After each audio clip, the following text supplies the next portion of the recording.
JAIF, Japan ASEAN Integration Fund, in 2012 shows that 73% of the business entities in ASEAN, as a sample, said that ASEAN integration will give better economic development, and 64% of the public said that ASEAN integration will increase economic growth for the whole. This is good information from the study that conducted by JAIF in 2012. I would like also to mention why we focus on SMEs. As I mentioned earlier, that 96% of the total establishment in most ASEAN countries belong to SMEs. Their contribution to job creation is between 50% to 97%, and to the GDP is around 30 to 57%. Their contribution to export is between 17% to 31%. SMEs are important not only as engine of economic growth but also for job creation.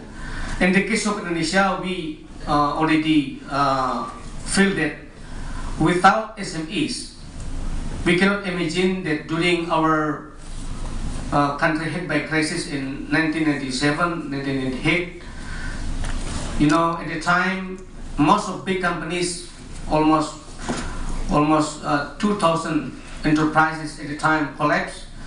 Without SMEs, I cannot imagine that we maintain our economic growth in the country. This is just to show to the audience that some pictures of SMEs in ASEAN member states. In this figure, we cannot see the percentage of SMEs in some countries like Laos PDR. Even in Malaysia, we didn't see how many percent SMEs in there. Even in Singapore and also in Thailand. But in general, I'm sure that the percentage of SMEs in these countries are very much similar to other ASEAN countries, including like in Indonesia also. So from this figure also we can see that the contribution of SMEs to job creation and also to export quite good. Let me share the problem and challenges of SMEs facing ASEAN Economic Community. I think everybody already knows that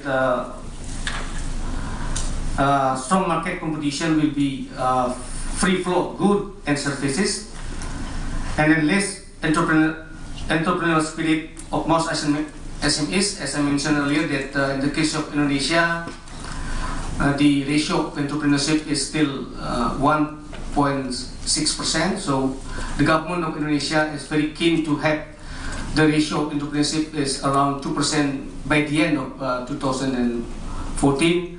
A lot of government effort already tried to introduce in order to promote entrepreneurship in the country, including what we call that the national movement for entrepreneurship. For instance, like this year, on 13th of March, the president of Indonesia, lead the national movement at the Bung Karno or Gelora Bung Karno. We invited a young generation to get together. We invited some motivators on this gathering. Around 80,000 participants, not only from Jakarta and surrounding, but also from other provinces, including from Papua, from Central Sulawesi, came to Jakarta to learn how to become a good entrepreneurs. Low productivity compared to big companies. In the case of Indonesia, for instance, the ratio of the productivity between SMEs and big companies is quite, the gap is quite big, the comparison from micro, small, medium, and big companies is, for instance, if the micro enterprises, for instance, the GDP is 1 million, but the big companies in 16 billion. That the gap is very, very high. Low quality and product standard in general. Limited access to finance. This is very crucial issues that we discussed under ASEAN SME working group. There are some effort already developed. For instance, we're supposed to have regional development fund in order to provide access to finance for SMEs to promote, for instance, joint venture, to promote export. But the problem is, who will manage this fund? This is the crucial discussion under SME working group. In order to cope this, the solution is every member state propose to have a special national fund for to increase our SMEs to get the to access to finance. In order to strengthen our ASEAN SMEs, there are some action that need to be handled. For instance, improving human capacity building, we need to disseminate SMEs good practices in human resources management and development through the use of modern business tools.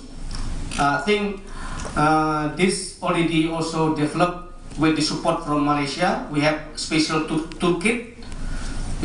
This is already promoted under the ASEAN framework. Interfirm linkages and other arrangement to identify and bridge the knowledge and skill gap. For instance, internship program. This program is now tried to develop by the Philippines. We still need to get the support from donors to implement this program. On the job training, entrepreneur exchange and knowledge sharing scheme with domestic, regional, and extra-regional stakeholders. Assess and identify key weaknesses and skill gap of SMEs in every ASEAN member state, particularly in the organization and management within the enterprise, as well as in sourcing, production, and marketing, and design, and also conduct collaborative remedial